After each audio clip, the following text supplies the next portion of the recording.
Welcome back to my YouTube channel RKGS academy. आप सभी लोगों का स्वागत करता हूं मैं अपने चैनल पर। फिलहाल आप सभी लोग पूरी तरह से लग जाइए, क्योंकि टीजीटी पीजीटी का एग्जाम होने वाला है। बाकी स्टेट पब्लिक सर्विस कमीशन के भी एग्जाम होते रहते हैं, चाहे वो झारखंड पीसीएस हो, आरओ हो, उत्तराखंड पीसीएस आरओ हो, यूपी पीसीएस आरओ हो, और भी कई स्टेट के एग्जाम जो लगातार लगे रहते हैं, चलते रहते हैं। तो उसी को दृष्टिगत रखते हुए मेरा ये वीडियो है। मैंने ऋग वैदिक काल को पूरी तरह से पढ़ा दिया है, और आज के वीडियो में मैं उत्तर वैदिक काल को पूरी तरह से समाप्त करूंगा। तो चलिए देर ना करते हुए तुरंत स्टार्ट करते हैं सबसे पहले फैक्ट से, ऋग वैदिक उत्तर वैदिक काल से। तो सबसे पहला जो हमारा फैक्ट है, मैंने इसको अंडरलाइन कर दिया है ताकि आप लोगों को समझने में किसी प्रकार की कोई दिक्कत ना हो। सारे कीवर्ड्स जितने भी हैं सबको अंडरलाइन किया है मैंने, जितने भी एग्जाम के दृष्टिकोण से आईएमपी है। तो सबसे पहला फैक्ट हमारा बनता उत्तर वैदिक काल से। ऋग वैदिक संस्कृति की पृष्ठभूमि पर ही उत्तर वैदिक कालीन संस्कृति का विकास हुआ। यानी ऋग वैदिक संस्कृति के बाद कौन सी संस्कृति आती है, तो हमारा ऑप्शन जाता है उत्तर वैदिक कालीन संस्कृति आती है। अब दूसरा फैक्ट देखते हैं, ऋग्वेद के आधार पर विकसित, ऋग्वेद के आधार पर जो विकसित हैं कौन से संहिता ग्रंथ जो है, ब्राह्मण ग्रंथ जो है, आरण्यक ग्रंथ जो है, और जो उपनिषद है, उससे इस काल के विषय में जानकारी प्राप्त होती है। यानी कि ऋग्वेद के जो संहिता ग्रंथ है, चाहे वो यजुर्वेद के संहिता ग्रंथ हो, चाहे अथर्ववेद के संहिता ग्रंथ हो, ब्राह्मण हो, आरण्यक हो, उपनिषद हो, उन्हीं से हमको उत्तर वैदिक काल के संबंध में जानकारी मिलती है। तीसरा फैक्ट है, संहिताओं में कौन कौन से आते हैं, सामवेद, यजुर्वेद, अथर्ववेद। क्योंकि ऋग्वेद से ऋग्वैदिक काल के बारे में जानकारी प्राप्त होती है, और सामवेद, यजुर्वेद और अथर्ववेद से हमको उत्तर वैदिकालीन सभ्यता और संस्कृति के विषय में जानकारी प्राप्त होती है। उत्तर वैदिकालीन संस्कृति की पुरातात्विक साक्ष्य की बात किया जाए तो चित्रधूषण विद्वान संस्कृति के अंतर्गत आता है। और ऋग वैदिक काल में मैंने पीछे पढ़ाया हुआ है कि वो लाल और काले मृदभांड संस्कृति के अंतर्गत आता है। अगला फैक्ट देखें, इस समय पुरा स्थलों में, इस समय के जो पुरा स्थल मिले हुए हैं, जैसे कि अतरंजी खेड़ा, आलमगीरपुर, हस्तिनापुर और नौ से क्या मिले हमको, अस्त्र शस्त्र और लोहे के उपकरण प्राप्त हुए हैं। ठीक है। अगला फैक्ट देखा जाए, संपूर्ण आर्य सभ्यता का मुख्य केंद्र क्या था, तो हमारा ऑप्शन जाएगा संपूर्ण आर्य सभ्यता का मुख्य केंद्र मध्य देश था। ठीक है। जिसके अंतर्गत कौन से राज्य आते थे, तो कुरु पंचाल जैसे राज्य आते थे। और ये उत्तर वैदिक काल के सबसे शक्तिशाली और विशाल राज्य थे। कौन, कुरु और पंचाल। और इनका विस्तार कहाँ से कहाँ तक था, तो सरस्वती से लेकर गंगा दोआब तक के राज्य विस्तृत थे। ठीक है। अगला फैक्ट देखा जाए, इस काल की सबसे महत्वपूर्ण विशेषता क्या है, कि जो छोटे छोटे राज्य थे उनका विलय हो गया, और वो किसमें चेंज हो गए, वो जनपद में चेंज हो गए। पहले क्या था कि ऋग वैदिक काल में हम लोग देखते थे कि एक प्रकार से छोटे छोटे राज्य देखने को मिलते थे। ठीक है। अब इस काल में एक महत्वपूर्ण विशेषता और देखने को मिलती है कि राष्ट्र शब्द का उल्लेख, देखिए ये वाला फैक्ट आईएमपी है कि राष्ट्र शब्द का उल्लेख भी सबसे पहली बार हमें इस उत्तर वैदिक काल में ही देखने को मिलता है, उससे पहले ऋग वैदिक काल में नहीं। ठीक है। तो ये सभी फैक्ट आईएमपी हैं। कुछ राज्य ऐसे थे जो मिल करके बड़े राज्यों में चेंज हो गए। जैसे यहाँ से क्वेश्चन पूछा जाता है कि पुरु और भरत मिल करके कौन सा किस राज्य का निर्माण होता है, तो कुरु राज्य का निर्माण होता है, बड़े राज्यों में परिवर्तित हो गए थे।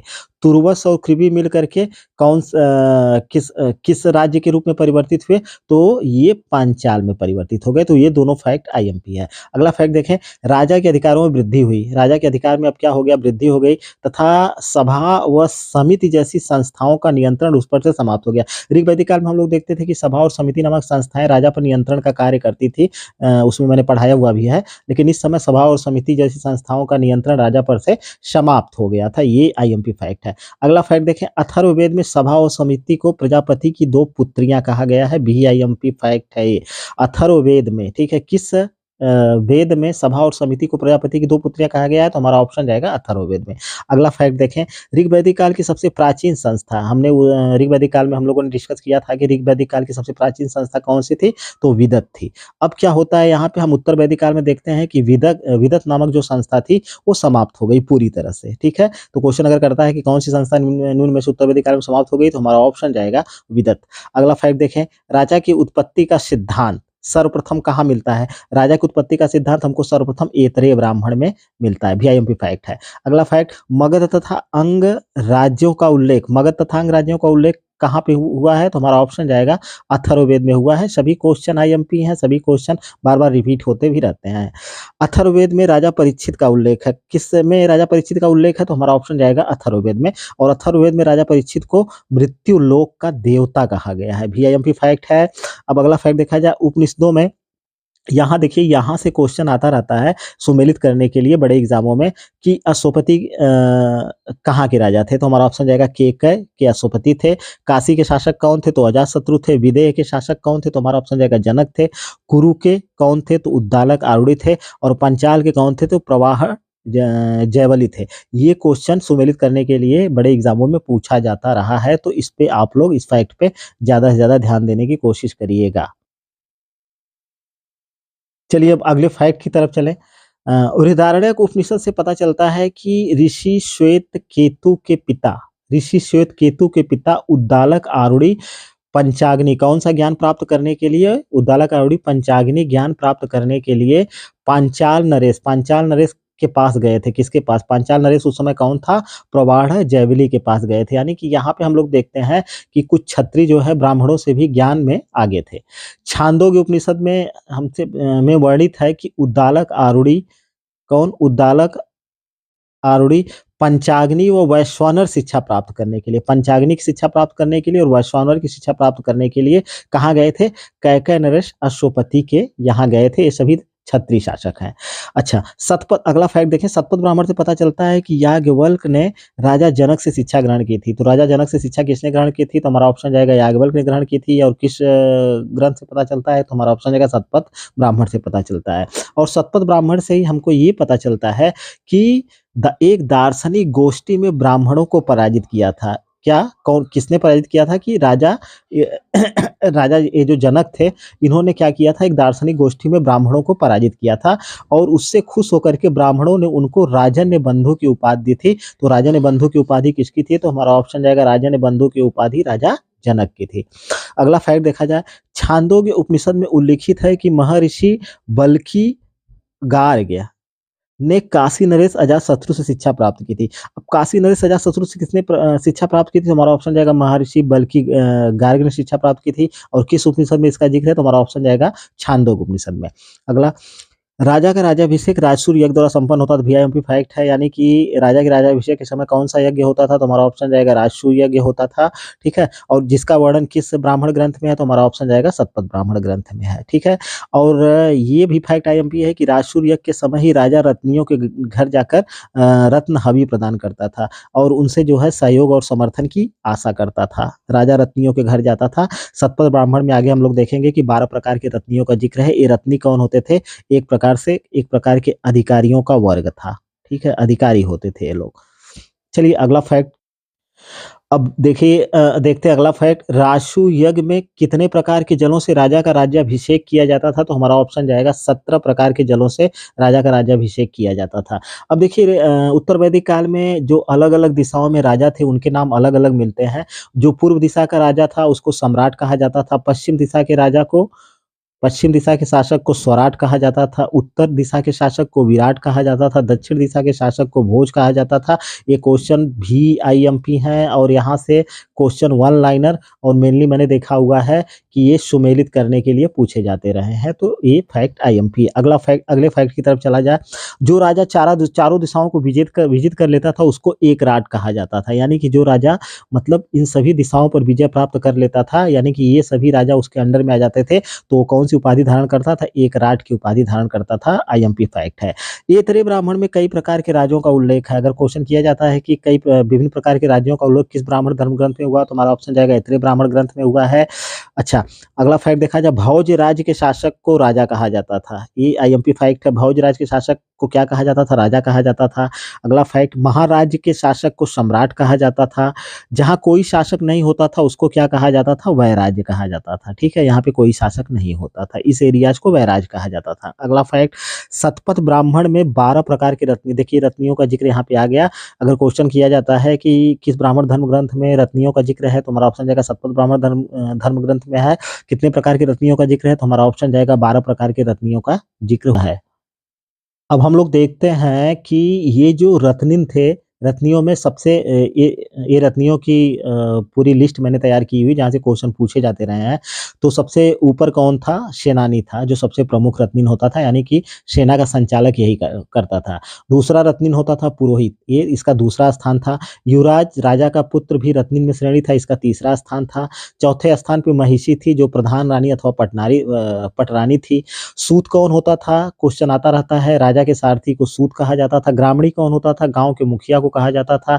छत्ता कौन होता था? इसे प्रतिहारी या द्वारपाल कहा जाता था। संग्रहिता कौन था? ये कोषाध्यक्ष होता था, जिसको खजांची भी कहते हैं, खजांची। भागदूत कौन था? कर एकत्र करने वाले अधिकारी को भागदूत कहा जाता था। अच्छवाप कौन था? दूत क्रीड़ा में राजा की जो सहायता करता था, उसको अच्छवाप कहा जाता था। पालागल कौन होता था? विदूषक होता था। अस्थपति कौन था? मुख्य न्यायाधीश होता था। अब यहाँ से ये चीज़ बहुत ही आईएमपी है कि ये सब क्या होते थे? ये सब रत्नियों की श्रेणी में शामिल थे। यहाँ से क्वेश्चन आता रहता है कि निम्न में से कौन रत्निन था या रत्निन नहीं था, ठीक है? आगे भी 1-2 अधिकारी आपको मिलेंगे जो रत्नियों की श्रेणी में शामिल थे, जिनका उल्लेख सतपथ ब्राह्मण में ना होकर के अन्य ग्रंथों में हुआ है, ठीक है? अगले फैक्ट में देखा जाए, देखिए यहाँ पे तक्षण भी क्या था? रत्नियों में शामिल था। जो बढ़ई होता था, वो रत्नियों में शामिल था। गोवीकर्तन जो गवाध्यक्ष था, वो भी रत्नियों में शामिल था। अस्थपति व सतपति रत्नियों में शामिल नहीं थे। ये क्या थे? ये प्रांतीय अधिकारी होते थे। ये आईएमपी है। सतपति 100 गाँव का मुखिया होता था और अस्थपति जो होता था 10 गाँवों का मुखिया होता था। तो यहाँ से क्वेश्चन आते हैं कि निम्न में से कौन रत्निन में शामिल था और नहीं था? तो मेनली अस्थपति व सतपति को आप याद करके रखिएगा, और बाकी ये सब चीज़ें जो है यहाँ से भी क्वेश्चन आते रहते हैं। भागदूत कर एकत्र करने वाले अधिकारी को क्या कहा जाता था? भागदूत कहा जाता था, ठीक है? विदूषक किसको कहते थे? पालागल को कहते थे। तो ये सारे फैक्ट बहुत ही बीआईएमपी एग्जाम के दृष्टिकोण से बार-बार एग्जाम में आते रहे हैं।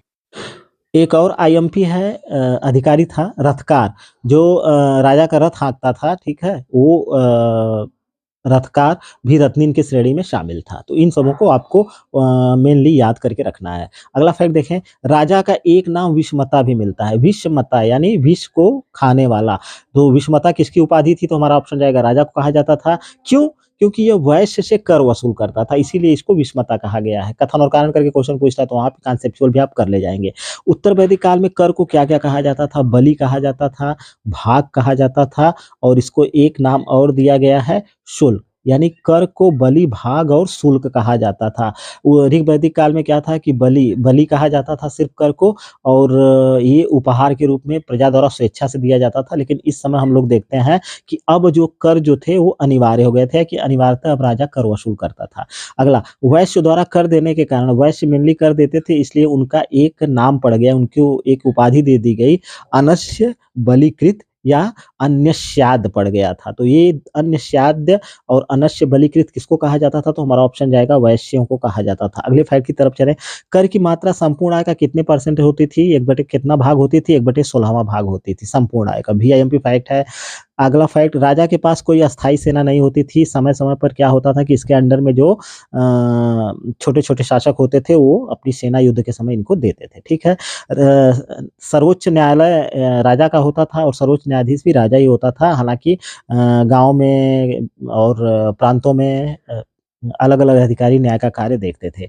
ब्राह्मण को किसी भी दशा में मृत्युदंड नहीं दिया जा सकता, चाहे वो कितना भी घोर अपराध कर दे, उसको मृत्युदंड नहीं दिया जा सकता था ब्राह्मणों को। अगला फैक्ट देखें, शतपथ ब्राह्मण में उल्लेख है कि केवल वैश्य ही कर देते थे। हालाँकि शतपथ ब्राह्मण में कहा गया है कि केवल वैश्य ही कर देता था, लेकिन व्यवहार में ऐसा नहीं है। लेकिन व्यवहार में ऐसा नहीं था, क्योंकि कृषक, व्यापारी, कलाकार, शिल्पी आदि भी कर क्या करते थे? प्रदान करते थे।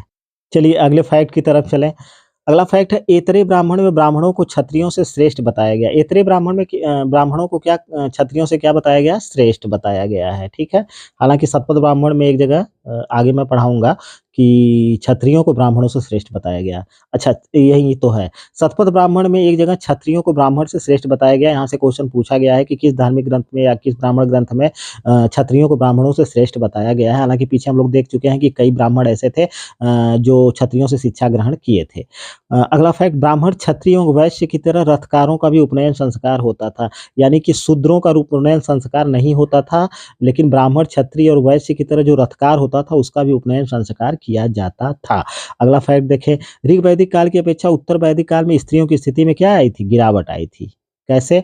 ऐतरेय ब्राह्मण क्या बोलता है? पुत्री को समस्त दुखों का कारण बताता है। VIMP फैक्ट है, एग्जाम में कई बार पूछा भी गया है कि किस ब्राह्मण ग्रंथ में या धर्म ग्रंथ में पुत्री को समस्त दुखों का कारण बताया गया है, तो हमारा ऑप्शन जाएगा कि ऐतरेय ब्राह्मण में। और मैत्राणी संहिता में तो मैत्राणी संहिता तो एक कदम आगे निकल जाता है ऐतरेय ब्राह्मण से। इसमें स्त्रियों को पासा व सूरा के साथ 3 प्रमुख बुराइयों में रखा गया है। VIMP फैक्ट है, इसको भी याद करके रखना है।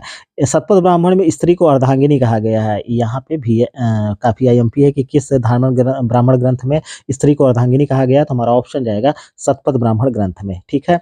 स्त्रियों का उपनयन संस्कार अब बंद हो गया। अब क्या होने लगे? देखिए, बाल विवाह होने लगे। सभा और समिति जैसे संस्थाओं में स्त्रियों का भाग लेना बंद हो गया, जबकि उस समय ऋग्वैदिक काल में हम लोग देखते हैं कि स्त्रियाँ भाग लेती थी और ऋग्वैदिक काल में बाल विवाह नहीं होते थे। स्त्रियों को संपत्ति का अधिकार नहीं था, ये ऋग्वैदिक काल में भी नहीं था और उत्तर वैदिक काल में भी हम लोग देख रहे हैं कि संपत्ति का अधिकार स्त्रियों को प्राप्त नहीं है। अगला फैक्ट देखा जाए, नियोग प्रथा देखिए ऋग्वैदिक काल में भी प्रचलित थी, इस समय भी प्रचलित है। सती प्रथा और पर्दा प्रथा का प्रचलन नहीं था। VIMP फैक्ट है, क्योंकि यहाँ से क्वेश्चन पूछे जाते हैं कि उत्तर वैदिक काल में निम्न में से कौन सी प्रथा प्रचलित थी या नहीं थी, तो ये सारे फैक्ट आपको याद होने चाहिए। लेकिन इस समय विदुषी स्त्रियों की भी कुछ जानकारी हमको मिल जाती है। ऋग्वैदिक काल में हम लोग देखते हैं कि कई विदुषी स्त्रियाँ थी, उसी प्रकार से यहाँ पर विदुषी स्त्रियाँ मिलती हैं। कौन-कौन सी? याज्ञवल की 2 पत्नियाँ थीं, जैसे एक थी मैत्रेयी, ये विदुषी स्त्री थी, और कात्यायनी, ये विदुषी स्त्री थी। अन्य विदुषी स्त्रियों में हम लोग देखते हैं गार्गी। यहाँ से क्वेश्चन पूछा गया है कि उत्तर वैदिक काल या ऋग्वैदिक काल के निम्न में से कौन सी विदुषी स्त्रियां हैं और नहीं है, तो दोनों में अंतर आपको करके रखना है। गार्गी हैं उत्तर वैदिक काल की, वेदवती हैं, शुभला हैं और काशकृत्सनी हैं। ये लोग उत्तर वैदिक काल की विदुषी स्त्रियां हैं। अगला फैक्ट, उत्तर वैदिक काल में गोत्र प्रथा की शुरुआत हुई थी। बहुत ही VIMP फैक्ट है, ऋग्वैदिक काल में गोत्र प्रथा की शुरुआत नहीं हुई थी। कब हुई थी? तो हमारा ऑप्शन जाएगा उत्तर वैदिक काल में हुई थी। गोत्र शब्द का मूल अर्थ क्या है? तो हमारा ऑप्शन जाएगा गोष्ठ है। अगला फैक्ट देखा जाए, ऋग्वैदिक काल में जहाँ 3 आश्रमों का जिक्र हुआ है, ऋग्वैदिक काल में 3 आश्रम की ही जानकारी थी, लेकिन उत्तर वैदिक काल में हमको चारों आश्रमों की जानकारी प्राप्त हो जाती है। कौन-कौन से? ब्रह्मचर्य, गृहस्थ, वानप्रस्थ। इनकी जानकारी तो हमको ऋग्वैदिक काल में ही थी, इन 3 आश्रमों की।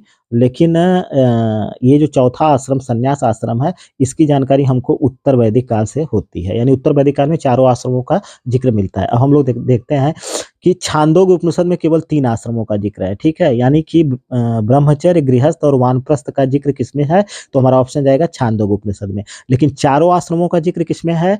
तो हमारा ऑप्शन जाएगा जाबालोपनिषद में 4 आश्रमों का जिक्र मिलता है। ठीक है? तो ये यहाँ से IMP फैक्ट है, पूछे जाते रहे एग्जाम में। अब आश्रमों में देखते हैं जहाँ से क्वेश्चन आते हैं। पहला है हमारा ब्रह्मचर्य आश्रम। ब्रह्मचर्य आश्रम कब तक होता था? 25 वर्ष की आयु तक होता था। ये मेनली विद्याध्ययन का काल कहा जाता था। ठीक है?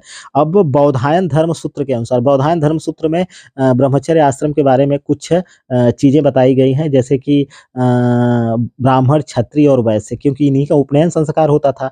तो इन 2 वर्णों का किस ऋतु में और किस मंत्र द्वारा और किस वर्ष की अवस्था में इनका उपनयन संस्कार होता था, इसको अगले फैक्ट में देखना बहुत ही ज़रूरी है। अब देख लेते हैं यहाँ पे मैंने 4 कॉलम बनाया हुआ है, बालक, मंत्र, ऋतु और वर्ष।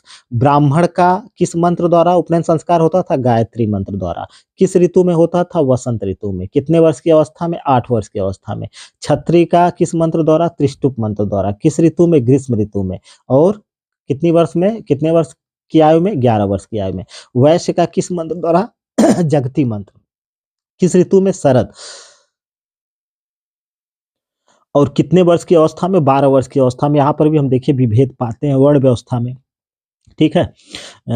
आगे अगला फैक्ट देखा जाए, जो ब्रह्मचारी जीवन पर्यंत शिक्षा प्राप्त करते थे, यानी कि जो गुरु के यहाँ रह करके जीवन पर्यंत आजीवन शिक्षा ग्रहण करते थे, उनको क्या कहा जाता था? तो हमारा ऑप्शन जाएगा नैष्ठिक कहा जाता था। निश्चित समय तक शिक्षा प्राप्त करने वाले ब्रह्मचारी को क्या कहा जाता था? उपकुर्वाण। यानी कि एक निश्चित समय तक जो शिक्षा प्राप्त करते थे उनको उपकुर्वाण कहा जाता था। IMP फैक्ट है। अच्छा, कन्याओं के बारे में, जो कन्याएं आश्रम में रहकर जीवन भर शिक्षा ग्रहण करती थी उनको क्या कहा जाता था? ब्रह्मवादिनी कहा जाता था। और जो कन्याएं विवाह पूर्व तक शिक्षा ग्रहण करती थी उनको क्या कहा जाता था? तो साधो वधू कहा जाता था। VIMP फैक्ट है, ये सभी हमको आप लोगों को रट करके रखना है। ठीक है? गृहस्थ आश्रम की अगर बात करें तो ये 25 से 50 वर्ष की आयु तक चलता था, यानी 25 वर्ष से शुरू होता था और 50 वर्ष की आयु तक चलता था। अब गृहस्थ आश्रम से कई फैक्ट हैं जो पूछे जाते हैं। गृहस्थ आश्रम सभी आश्रमों में श्रेष्ठ है, यानी कि जो 4 आश्रम है उसमें से कौन सबसे श्रेष्ठ था? तो हमारा ऑप्शन जाएगा गृहस्थ आश्रम था। इस आश्रम में मनुष्य 3 ऋणों से मुक्ति पाता था। 3 ऋणों का विधान किसमें है? तो गृहस्थ आश्रम में है। पंच महायज्ञ का विधान किसमें है? तो गृहस्थ आश्रम में है। त्रिवर्ग का विधान किसमें है? तो हमारा ऑप्शन जाएगा गृहस्थ आश्रम में है, ठीक है?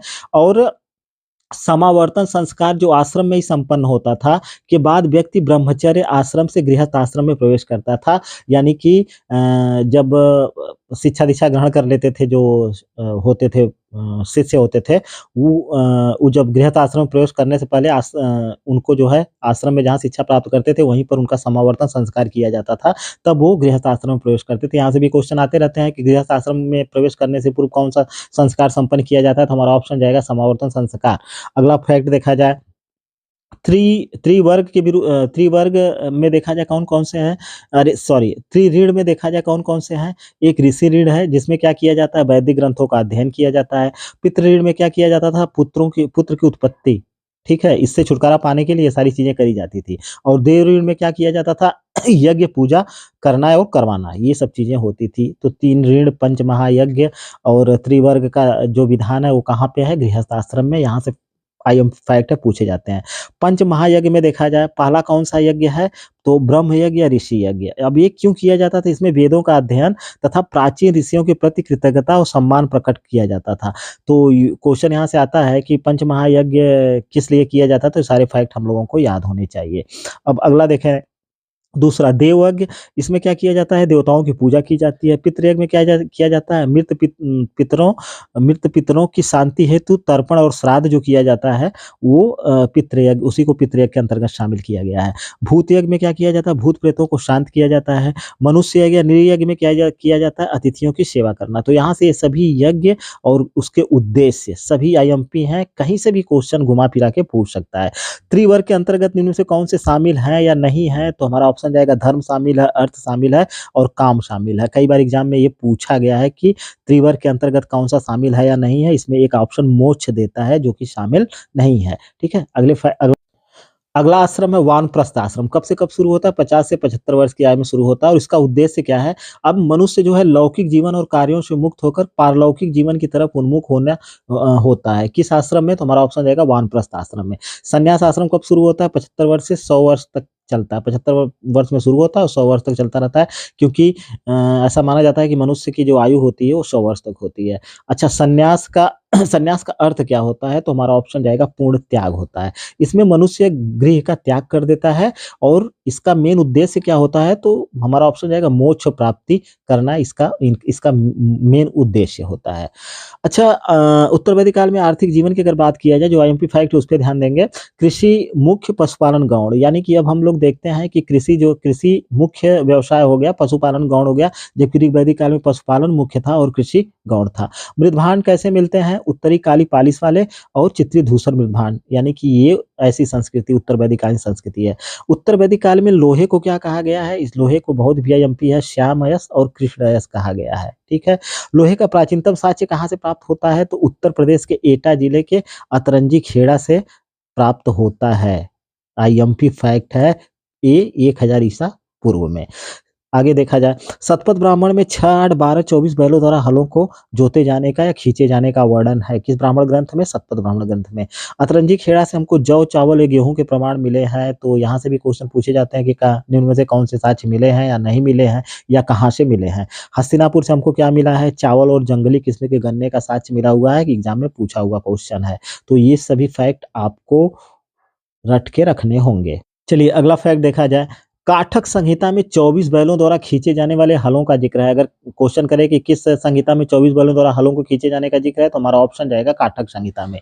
वाजसेनेयी संहिता में विभिन्न प्रकार के अन्नों का उल्लेख है, जैसे कि जौ, चावल, मूंग, उड़द, तिल, गेहूं आदि का उल्लेख कहाँ है? तो हमारा ऑप्शन जाएगा वाजसेनेयी संहिता में है। वाजसेनेयी संहिता में विभिन्न फसलों के बोने और पकने का समय दिया गया है। विभिन्न फसलों के बोने और पकने का समय किस ग्रंथ में है? तो हमारा ऑप्शन जाएगा वाजसेनेयी संहिता में है। अच्छा, उत्तर वैदिक काल में हल को क्या कहा जाता था? तो सीर कहा जाता था। और गोबर की खाद को क्या कहा जाता था? तो हमारा ऑप्शन जाएगा करीश कहा जाता था। VIMP है। अच्छा, कुछ फसल हैं जिनके लिए किस शब्द का यूज हुआ है? चावल के लिए ब्रीही या तंदुल, यानी चावल को ब्रीही तंदुल कहा जाता था, गेहूं को गोधूम कहा जाता था, ठीक है, धान को शाली कहा जाता था, उड़द को माश कहा जाता था और सरसों को शारिशाका कहा जाता था, अलसी को उम्पा कहा जाता था और गन्ना को इच्छु कहा जाता था। यहाँ से भी क्वेश्चन सुमेलित करने के लिए वन लाइनर पूछे जाते रहे हैं। सन को क्या कहा जाता? क्षण कहा जाता था। ये तत्सम तद्भव में भी आते रहते हैं। नहरों का भी उल्लेख कहाँ हुआ है? तो हमारा ऑप्शन जाएगा अथर्ववेद में हुआ है। अथर्ववेद में अतिवृष्टि और अनावृष्टि से, यानी अतिवृष्टि का मतलब होता है कि अत्यधिक वर्षा, अनावृष्टि से मतलब होता है कि बरसात का ना होना, वर्षा का अभाव। तो अतिवृष्टि और अनावृष्टि से फसलों की रक्षा के लिए मंत्रों का विधान किस धर्म ग्रंथ में है? तो हमारा ऑप्शन जाएगा अथर्ववेद में है। ठीक है। फसल मेनली हम उत्तर वैदिक काल में 2 प्रकार के देखते हैं। एक कृष्टि पक्ष होता था, खेती द्वारा उत्पादित फसल को क्या कहते हैं? कृष्टि पक्ष कहा जाता था। और बिना खेती द्वारा उत्पादित फसल को जो अनायास अपने आप उग जाती थी फसल, उसको क्या कहा जाता था? अकृष्ट पक्ष कहा जाता था। तो ये सभी फैक्ट भी हमको याद करके। अब उत्तर वैदिक कालीन व्यवसाय उद्योग धंधे की अगर बात किया जाए तो उत्तर वैदिक काल का प्रमुख व्यवसायी वर्ग कौन सा था? तो हमारा ऑप्शन जाएगा कुलाल था। और कुलाल का मतलब क्या होता था? कुंभकार होता था। वार्ष्णेय संहिता और तैतरीय ब्राह्मण में इस समय के व्यवसायों को सूची दी गई है, यानी कि 2 ये धार्मिक ग्रंथ ऐसे हैं जिसमें व्यवसायों की सूची दी गई है। किसमें किसमें? वार्ष्णेय संहिता और तैतरीय ब्राह्मण में। वेद का व्यवसाय करने वालों को क्या कहा जाता था? विदलकर कहा जाता था। कंटकीकार किसको कहा जाता था? जो बांस की वस्तुएं बनाता था, कंटकीकार उसको कहा जाता था। रज्जु सर्ग किसको कहा जाता था? तो हमारा ऑप्शन जाएगा रस्सी बनाने वाले को रज्जु सर्ज कहा जाता था। अयस्ताप किसको कहा जाता था? ये धातुओं को जो गलाता था उसको अयस्ताप कहा जाता था। रज इत्री किसको कहा जाता था? तो जो कपड़ा रंगने का काम करते थे उनको रज इत्री कहा जाता था। ये सारे फैक्ट वन लाइनर या सुमेलित करने के लिए पूछे जाते रहे। तांबे को लोहित अयस्क कहा जाता था। यहाँ से लोग गलती कर जाते हैं, तो ऑप्शन आप ध्यान में रखिएगा कि लोहित अयस्क तांबे को कहा जाता था। ठीक है। अगले फैक्ट की अब यहाँ देखा जाए, तांबे या कांसे को अयस्क कहा जाता था। तो अयस्क शब्द किसके लिए प्रयोग हुआ है? तांबा या कांसा के लिए हुआ है। ठीक है। चांदी के लिए क्या किस शब्द का प्रयोग हुआ है? रुक्म और रूप्य शब्द का प्रयोग हुआ है। VIMP फैक्ट है। वार्ष्णेय संहिता में मछुआरों को क्या कहा गया है? तो मछुआरों को दास कहा गया है, मछुआरों को धीवर कहा गया है या मछुआरों को कैवर्त कहा गया है। तो दास, धीवर, कैवर्त कौन थे? तो हमारा ऑप्शन जाएगा ये मछुआरे थे। और किस ग्रंथ में? वार्ष्णेय संहिता में ऐसा जिक्र मिलता है। बृहदारण्यक उपनिषद में श्रेष्ठिन का उल्लेख मिलता है। श्रेष्ठिन कौन होता था? श्रेष्ठी का मुखिया, यानी ये व्यापारी वर्ग था। इसके मुखिया को क्या कहा जाता था? तो हमारा ऑप्शन जाएगा श्रेष्ठिन कहा जाता था। एतरे ब्राह्मण में श्रेष्ठ शब्द का प्रयोग हुआ, यानी वही व्यापारियों का मुखिया, यानी श्रेष्ठ शब्द का प्रयोग एतरे ब्राह्मण में हुआ है और श्रेष्ठिन शब्द का प्रयोग बृहदारण्यक उपनिषद में हुआ है। और श्रेष्ठस और श्रेष्ठिन दोनों का मतलब एक ही होता है, व्यापारियों का मुखिया। तैतरीय संहिता में ऋण के लिए कुसीत शब्द का प्रयोग हुआ है, यानी कि ऋण के लिए किस शब्द का यूज हुआ है? कुसीत। और किस ग्रंथ में? तैतरीय संहिता में। शतपथ ब्राह्मण में उधार देने वालों के लिए कुसीदिन शब्द प्रयोग हुआ है। उधार देने वालों को क्या कहा जाता था? कुसीदिन कहा जाता था। और इसका उल्लेख किसमें हुआ है? तो हमारा ऑप्शन जाएगा शतपथ ब्राह्मण ग्रंथ में। अब अगले फैक्ट की तरफ चला जाए, बाट की मूल इकाई कौन थी? तो रक्तिका थी, यानी कि बाट की, यानी वजन नापने की इकाई कौन थी? रक्तिका थी। इसी को गुंजा का लाल दाना भी कहा जाता था, रक्तिका को कहा जाता था। ठीक है। VIMP फैक्ट है। साहित्य में रक्तिका को तुला बीज कहा गया है। साहित्य में रक्तिका को क्या कहा गया? तुला बीज कहा गया। रक्तिका क्या थी? बाट की इकाई होती थी। आगे देखा जाए, यहाँ से क्वेश्चन बहुत VIMP पूछे जाते रहे हैं। निष्क, शतमान, पाद, कृष्णल, ये क्या थे? माप की विभिन्न इकाई, यानी कि मापने के सब पैमाने थे, विभिन्न इकाइयां होती थी। कौन कौन से? निष्क होता था, शतमान होता था, पाद होता था, कृष्णल होता था। ठीक है। ऋग्वैदिक काल में हम लोग देखते हैं कि निष्क सोने का आभूषण या स्वर्ण का ढेर था। द्रोण क्या था? ये अनाज नापने का यंत्र या बर्तन होता था, द्रोण। VIMP फैक्ट है। उत्तर वैदिक काल में समुद्र का स्पष्ट उल्लेख हुआ, हालांकि ऋग्वैदिक काल में भी हुआ है, लेकिन स्पष्ट उल्लेख की अगर बात किया जाए तो इसका समुद्र का उल्लेख उत्तर वैदिक काल में हुआ है। और ऐसा माना जाता है कि बाह्य व्यापार की शुरुआत भी इस समय हो चुकी थी। और व्यापार मुख्यतः कैसे होते थे उस समय?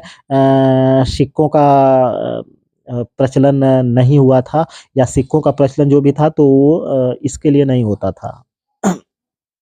व्यापार के लिए। वस्तु विनिमय प्रणाली यानी कि अदला-बदली पर आधारित था। ठीक है? वीआईएमपी फैक्ट। अगले फैक्ट में देखा जाए हस्तिनापुर और कौशाम्बी को आद्य नगरीय स्थल कहा गया है। आईएमपी फैक्ट है। किसको-किसको? हस्तिनापुर और कौशाम्बी को। धार्मिक जीवन की अगर बात किया जाए उत्तर वैदिक काल में तो मुख्यतः 3 परिवर्तन हमको देखने को मिलते हैं। क्या? देवता की महत्ता में परिवर्तन हो जाता है, यानी कि पहले के देवताओं का जो महत्व था अब उसका स्थान दूसरे देवता ले लेते हैं। आराधना की रीत में परिवर्तन था, यानी कि पूजा-पाठ की जो विधियाँ थी उसमें परिवर्तन हो गया था। धार्मिक उद्देश्यों में परिवर्तन हो गया था, यानी कि पूजा-पाठ के जो उद्देश्य होते थे उसमें परिवर्तन हो गया था। परिवर्तन आगे चल कर के हम लोग देखेंगे। उत्तर वैदिक काल के सर्वोच्च देवता अब कौन हो गए? तो हमारा ऑप्शन जाएगा प्रजापति हो गए और ये किसके देवता थे? तो सृजन के देवता थे। दूसरे महत्वपूर्ण देवता कौन थे? तो हमारा ऑप्शन जाएगा रुद्र थे और ये किसके देवता थे? पशुओं के देवता थे। तीसरे महत्वपूर्ण देवता कौन थे? विष्णु थे और ये पालक और रक्षक देवता के रूप में स्थापित थे। ठीक है? ऐतरेय ब्राह्मण में जिक्र है, किस धार्मिक ग्रंथ में? ऐतरेय ब्राह्मण में जिक्र है कि सभी देवताओं के उग्र रूप से रुद्र की उत्पत्ति हुई। तो रुद्र की उत्पत्ति कैसे हुई थी? तो सभी देवताओं के उग्र रूप से रुद्र की उत्पत्ति हुई थी। IMP fact.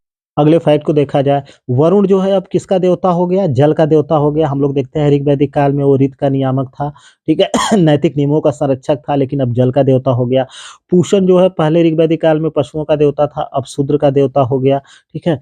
अब क्या हो गया? अब यज्ञ करना सबसे महत्वपूर्ण हो गया था। अब यज्ञ करना सबसे महत्वपूर्ण हो गया। यज्ञ अब बहुत महँगे और खर्चीले भी हो गए थे।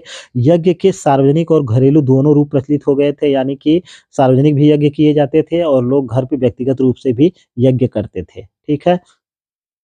यज्ञ में बड़े पैमाने पर क्या? पशु बलि अब दी जाने लगी, इससे पशुओं की हानि होने लगी। पहले नहीं दी जाती थी पशुओं की बलि और दान दक्षिणा भी जो पुरोहित होते थे उनको खूब दिया जाता था। ठीक है?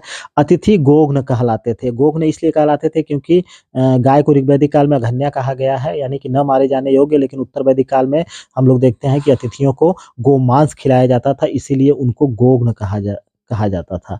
आगे वैदिक यज्ञ मुख्यतः कितने प्रकार के होते थे? 3 प्रकार के होते थे। एक दैनिक यज्ञ था, ठीक है? दूसरा विशेष अवसरों और त्योहारों पर ये यज्ञ किया जाता था, मतलब इसमें क बहुत से लोग शामिल होते थे। महायज्ञ कई दिनों तक चलता था, ये कई दिनों तक चलता था और मेनली इसमें राजा भी शामिल होता था, ठीक है? विभिन्न यज्ञ में अगर देखा जाए तो यहाँ से क्वेश्चन पूछे जाते रहे हैं। पहला देखा जाए अग्निहोत्र यज्ञ क्या होता था? ये प्रातः व सायं अग्नि उपासना के साथ संपन्न होता था। किसकी उपासना इसमें की जाती थी? तो हमारा ऑप्शन जाएगा अग्नि की उपासना की जाती थी। दूसरा देखा जाए दर्श व पूर्णमास यज्ञ। अब ये दर्श और पूर्णमास यज्ञ क्या होता था? ये कब होते थे? अमावस्या और पूर्णिमा को होते थे। ठीक है? कब होते थे? अमावस्या और पूर्णिमा को होते थे। अगला फैक्ट देखा जाए, अच्छा दर्श में कौन से देवता की पूजा होती थी? तो अग्नि एवं रुद्र की, इंद्र की। यानी दर्श में अग्नि व इंद्र प्रधान देवता थे और पूर्णमास में अग्नि व सोम प्रधान देवता थे। आईएमपी फैक्ट है, इसको भी हमको समझ करके रखना होगा।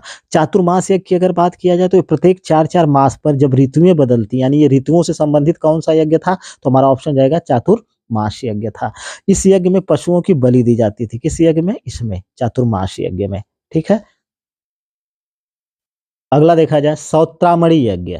इस यज्ञ में पशु व सूरा की आहुति दी जाती थी। तो किस यज्ञ में पशु व सूरा की आहुति दी जाती थी? तो हमारा ऑप्शन जाएगा सौत्रामणि यज्ञ में। पुरुष मेघ यज्ञ, ये तो बड़ा ही आईएमपी, यहाँ से भी क्वेश्चन पूछा जाता है, ये कितने दिनों तक चलता था? तो हमारा ऑप्शन जाएगा 5 दिनों तक चलता था। और किस यज्ञ में पुरुषों की बलि दी जाती थी? तो हमारा ऑप्शन जाएगा पुरुष मेध यज्ञ में पुरुषों की बलि दी जाती थी। पंच पशु यज्ञ, ये भी आईएमपी है, यहाँ से भी क्वेश्चन आते रहते हैं।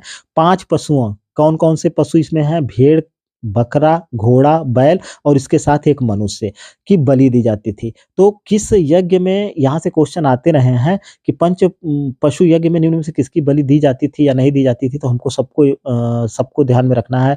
भेड़ की, बकरा की, घोड़ा की, बैल की और इसके साथ एक मनुष्य की भी बलि दी जाती थी। आईएमपी फैक्ट है। ठीक है?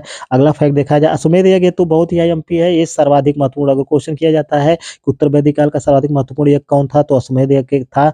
ये चक्रवर्ती राजा बनने के लिए, यानी कि जो पूरी तरह से चारों दिशाओं को विजित कर लेता था, उसको अश्वमेध यज्ञ, वो अश्वमेध यज्ञ करता था और इसमें एक घोड़े को छोड़ा जाता था। ठीक है? अब अगला देखा जाए राजसूय यज्ञ देखा जाए, ये तो राजा के अभिषेक से संबंधित कौन-सा यज्ञ था? तो हमारा ऑप्शन जाएगा राजसूय यज्ञ था, ठीक है? और इसमें किसकी उपासना की जाती थी? तो इंद्र अरे सॉरी, किसका अभिषेक किया जाता था या उपासना की जाती थी? तो इंद्र और वरुण का, ठीक है। वाजपेयी यज्ञ देखा जाए, यहाँ से भी क्वेश्चन आया हुआ है। ये राजा के शक्ति प्रदर्शन हेतु होता था, यानी कि इसमें क्या होता था, इसमें रथ दौड़ या घुड़दौड़ का आयोजन किया जाता था। यहाँ से भी क्वेश्चन पूछा गया कि रथ दौड़ या घुड़दौड़ का आयोजन किसमें किया जाता था? वाजपेयी यज्ञ में। खान पान से संबंधित कौन सा यज्ञ था? तो हमारा ऑप्शन जाएगा वाजपेयी यज्ञ था, और इसमें सोम भी पीते थे। अगला देखा जाए, यज्ञ पर नजर रखने वाले पुरोहित को क्या कहा जाता था? तो यज्ञ पे नजर रखने वाले पुरोहित को ब्राह्मण या ऋत्विज कहा जाता था। तो ऋत्विज वाला क्वेश्चन आया हुआ है कि यज्ञ पर जो नजर रखता था, देख रेख जो करता था, उसको क्या कहा जाता था? तो ऑप्शन है ऋत्विज। शतपथ ब्राह्मण में पहली बार, ऋत्विज को आप IMP में डालिएगा। शतपथ ब्राह्मण में पहली बार पुनर्जन्म के सिद्धांत का उल्लेख हुआ है। किस धार्मिक ग्रंथ में पहली बार पुनर्जन्म के सिद्धांत का उल्लेख है? तो हमारा ऑप्शन जाएगा शतपथ ब्राह्मण। अब देखिए, आर्यों की उपासना रीति में जो परिवर्तन आए थे, तो हम लोग देखते हैं कि ऋग वैदिक काल में आर्यों के उपासना का जो पूजा पाठ का उद्देश्य था, वो लौकिक था। लेकिन अब देखते हैं हम लोग कि लौकिक के साथ साथ पारलौकिक भी हो गया था, यानी यह लोक और परलोक दोनों के लिए पूजा पाठ किया जाता था। विज्ञान और प्रौद्योगिकी की बात किया जाए, तो तत्कालीन आर्य गणित के विभिन्न शाखाओं से परिचित थे, जैसे स्थानीय मान, निरपेक्ष मान, घन, घनमूल, वर्ग, वर्गमूल आदि का ज्ञान इनको था। शून्य का ज्ञान तो ऋग वैदिक काल में ही देखने को मिल जाता है। ऋग वैदिक काल में ही देखने को मिल जाता है। अब इसमें इसमें अब इस काल में इसके प्रयोग में काफ़ी वृद्धि हो गई थी। सही पंच ग्रह और ज्योतिष का ज्ञान था, ग्रह और नक्षत्रों की गति के बारे में जानते थे, इसीलिए पंचांग का निर्माण का भी इनको ज्ञान था। सूर्य ग्रहण, चंद्र ग्रहण के बारे में जानते थे। पृथ्वी का सूर्य के चारों ओर और चंद्रमा का पृथ्वी के चारों ओर चक्कर लगाने का भी ज्ञान इन लोगों को था, ठीक है। कुछ और फैक्ट हैं जो कि उत्तर वैदिक काल से पूछे जाते हैं, तो इसको भी हम लोग देख लेते हैं। बहुविवाह, विधवा विवाह, नियोग प्रथा प्रचलित थे। यहाँ से क्वेश्चन आते हैं कि उत्तर वैदिक काल में कौन से प्रचलित थे और कौन से प्रचलित नहीं थे। तो ये सब चीज़ें हमको याद रहनी बहुत ही ज़रूरी है। शूद्र को तीनों वर्णों का सेवक कहा गया है, यानी अन्यस्य प्रेष्य कहा जाता था। यानी कि शूद्र क्या करता था? तीनों वर्णों की सेवा करता था, और इसी को उपनयन संस्कार का अधिकारी ये नहीं था। मैत्राणी संहिता में मनु की 10 पत्नियों का जिक्र हुआ है। तो ये रहे IMP फैक्ट जो उत्तर वैदिक काल से पूछे जाते हैं एग्जाम में। मैंने पूरी तरह से कवर करने की पूरी कोशिश की है। फिलहाल वीडियो को अच्छा लगा कमेंट में ज़रूर बताइएगा, और मैं ये पूरी तरह से आश्वस्त हूँ कि अगर आपने इस वीडियो को क्लियरली पढ़ लिया और इससे नोट्स तैयार कर लिए, तो आपके मतलब आप आराम से किसी भी स्टेट पब्लिक सर्विस कमीशन और RO का एग्ज़ाम हो, चाहे TGT PGT हो, वहाँ पे आप आराम से दे करके चले आएँगे, या JRF नेट का हो, ठीक है। फिलहाल वीडियो देखने के लिए एक बार फिर से आप लोगों का बहुत-बहुत धन्यवाद। प्लीज़ वीडियो को लाइक, शेयर और चैनल को सब्सक्राइब करना एकदम से मत भूलिए।